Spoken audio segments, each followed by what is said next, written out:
స్పందించలేదు. 5 సార్లు కంప్లైంట్ ఇచ్చిన అన్న, 5 సార్లు కంప్లైంట్ ఇచ్చిన అక్కడ మున్సిపల్ ఆఫీస్లో.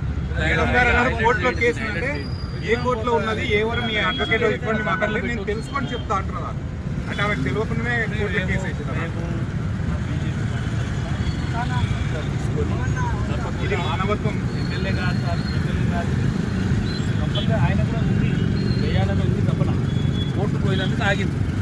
ఇప్పుడు మేమంతా అఖిలపక్షం కూర్చున్నాం కదా, కూర్చొని చేయాలని చెప్పేసి మీరు కూర్చున్న తర్వాత యాక్సిడెంట్లో చనిపోయారన్నా. మీరు కూర్చున్నది ఎప్పుడు? March are May, March April అందరూ ఒప్పుకున్నారు. జూలై 26వ తారీఖు ఇక్కడ యాక్సిడెంట్ అయింది. అవును, అంతకుముందు ఒక రిటైర్డ్ టీచర్ వాళ్ళ దోస్తులు దింపడానికి వచ్చి చనిపోయింది ఇక్కడ. అఖిలపక్ష సమావేశం ఉంటుంది, సబ్మిట్ చేయాలి. సబ్మిట్ చేస్తే ఇంటికి డబ్బులు కూడా రావు కదా. మొత్తం పార్టీ కమిటీ అందరినీ మాట్లాడి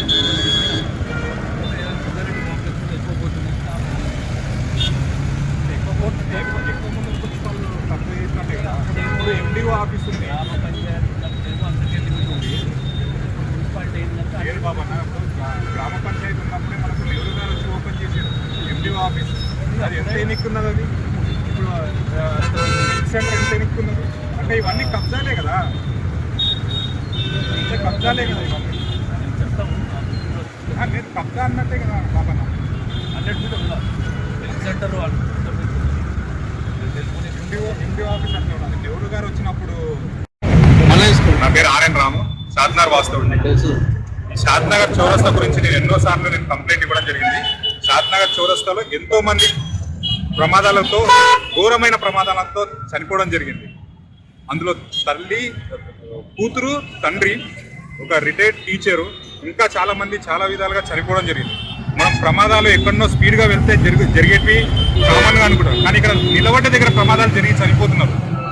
దీని గురించి నేను ఎన్నోసార్లు వీళ్ళ మున్సిపల్ ఆఫీస్లో కానీ, కలెక్టర్ గారికి కానీ, ఆర్ఎంపీ కానీ, రోడ్ అండ్ డెవలప్మెంట్ ఆఫీస్లో కానీ, ఎంఆర్ఓ గారికి కానీ చాలాసార్లు కంప్లైంట్ చేయడం జరిగింది. దానికి ఇంతవరకు ఎలాంటి సమాధానం లేదు. మరి ఇంకెంతమంది సస్తే మా శివాల మీద ఈ రోడ్డును డెవలప్ చేస్తారు? మాకు కావాలి ఆఫీసర్స్, మీరు సమాధానం చెప్పాలి మాకు. నా పేరు మాతాశ్రీ జానకమ్మ, నేను అడ్వకేట్ అండ్ సోషల్ యాక్టివిటీస్. ఈరోజు మా యొక్క రాము, మేము, మరి మేడం గారు అందరం కలిసి షాద్నగర్ చౌరస్తా విస్తీర్ణం గురించి ఈరోజు స్వచ్ఛందంగా మేము ఈ యొక్క పోరాటానికి సిద్ధమయ్యాము. ఎందుకంటే ఎంతోమంది అమాయకులు ఈ యొక్క రోడ్డు ప్రమాదంలో దుర్మరణం పాల్గొంటున్నారు. ఈ మధ్యనే అందరికీ తెలిసిన విషయమే, ఒక బీటెక్ విద్యార్థిని వాళ్ళ నాన్నగారు బస్ ఎక్కేయడానికి రావడం జరిగింది. వాళ్ళు అకస్మాత్తుగా ప్రమాదానికి గురై ఆ యొక్క కుటుంబం వీధిన పడ్డది. కాబట్టి ఇలాంటి అమాయకులు ఎంతో బలి అవుతున్నారు. కాబట్టి ఈ యొక్క అంచెలంచెలుగా ఎదుగుతున్న ఈ షాద్నగర్ పట్టణానికి మరి యొక్క సర్కిల్ చాలా ప్రధానము. కాబట్టి వీటిని ప్రభుత్వ అధికారులు కానీ, మరి అన్ని రకాల వివిధ రాజకీయ నాయకులు కానీ మరి చొరవకి, ఎందుకంటే ఇంతకుముందు గతంలో ఎన్నో అప్లికేషన్స్ పెట్టడం జరిగింది.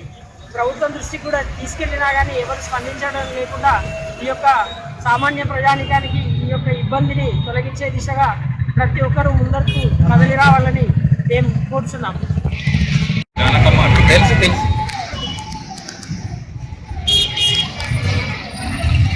ఈరోజు షాద్నగర్ చౌరస్తలో ఆర్ఎం రవి, రాము, జానకమ్మ గారు ఈ చౌరస్తాల ప్రాణాలు కోల్పోతున్నారని వాళ్ళు ఒక ప్లే కార్డ్స్ పెట్టుకొని రక్షించండి అని పెట్టడం జరిగింది. అలా మంచి ఉద్దేశము. గతంలో మేము అఖిలపక్ష రాజకీయ సమావేశము స్థానిక ఎమ్మెల్యే గారు, బీజేపీ, టీఆర్ఎస్ అన్ని పార్టీలను పిలిచి మీటింగ్ పెట్టినాం. మీటింగ్ పెట్టి దుకాణాలందరినీ పిలిచినాం. అయ్యా ఇది తప్పకుండా అన్ని తాలూకల్లో చౌరస్తా 100 మీటర్లతో విస్తీర్ణం అవుతుంది, మనకి ఇది ఒక్కటే ఉన్నది, అన్నీ బాగున్నాయి, ఇది తప్పకుండా చేయాలి అంటే చాలామంది ఒప్పుకున్నారు. కానీ గతంలో ఏదైతే టీఆర్ఎస్ ప్రభుత్వం ఉన్నప్పుడు ఏదైతే కూల్చిన వేతలు ఏదైతే కొద్దిగా విస్తీర్ణం వేసుకున్నప్పుడు కొంతమంది కోర్టుకు పోయింది. బుగ్గారెడ్డి కాంప్లెక్స్ చూడండి కొంతమంది ఎక్కువ నష్టపోతున్నాము, మేము వదలడానికి రెడీ ఉన్నాము. కానీ మాకేమన్నా ఆర్థిక సాయం ప్రభుత్వం పరంగా ఎంతో కొంత మంది జరిపి కట్టుకోనికే కొంత ఆర్థిక సాయం చేయమని అడిగింది. దానికి ఎమ్మెల్యే గారు స్పందించి నేను పంపుతా రిపోర్టు, నేను అడుగుతా ప్రభుత్వాన్ని, తప్పకుండా అడిగి ఏదైనా సహకారం చేస్తాము. మీరైతే మానవ దృక్పథంతో చాలామంది వెనకటి ఇల్లు కట్టేటప్పుడు ఒక సిస్టమ్ ఉండే 100 ఫీట్లు వదిలి కట్టాలని.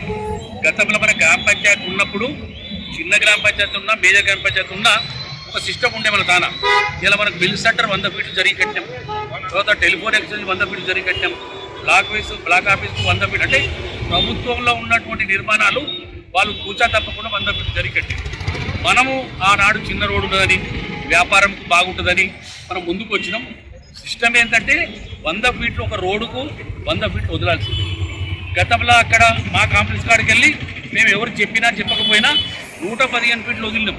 గతం లేదన్నా మళ్ళీ సర్వీస్ రోడ్ రావచ్చని నాదే కాంప్లెక్స్ ఉంది, ఇదే రోడ్లా నేను 115 వదిలినా. ఊరే వదలాలి, ఇంకో 15 వదిలినా. ఏమంటున్నా ఇక్కడ ఉన్నటువంటి షాపు ఓనర్స్ తోటి, యజమానులతోటి ఇది మనకు ఒక ముఖ్య కూడలి. ఇది దీంతో అందం వస్తుంది షాద్నగర్. తప్పకుండా దీన్ని మనం అందరం కలిసి ఈ యొక్క మంచి చౌరస్తా ఒక 150 ఫీట్లు చౌరస్తా ఉంటే ఎలాంటి ఆపద జరగదు. రేపు పొద్దున మన షాపులో ఉన్నటువంటి పిల్లలకి ఏదన్నా జరగవచ్చు కనుక దయచేసి వీళ్ళు తీసుకున్న నిర్ణయాన్ని మేము ఏకీభవిస్తూ తప్పకుండా ఒక తక్షణమే ఎమ్మెల్యే గారు అన్ని పనులు చేస్తా ఉన్నారు. ఒక బీద కుటుంబాలు వచ్చినట్టు వ్యక్తి కనుక ఈ దాని మీద దృష్టి పెట్టి తప్పనిసరిగా దీని మీద అఖిలపక్ష ప్రధానంగా మళ్ళీ ఏర్పాటు చేసి దుకాణంలో పిలిచి 150 ఫీట్లు విస్తరణ చేయాలని మేము కూడా భారతీయ జనతా పార్టీ అండగా నిలుస్తాం. వాళ్ళకు ఏదైతుందో ఇక్కడ బాధితులకు అండగా నిలుస్తాం. తప్పకుండా చేయాలని మా వంతు సహాయ సహకారాలు ఏదున్నా మేము ఇలా ఇటువంటి దానికి రోడ్డుకు విస్తరణ కోసం మేము మాట పరంగా కానీ ఇంకే పరంగా కానీ మేము తోడ్పాటు చేయడానికి రెడీ ఉన్నామని తెలియదు.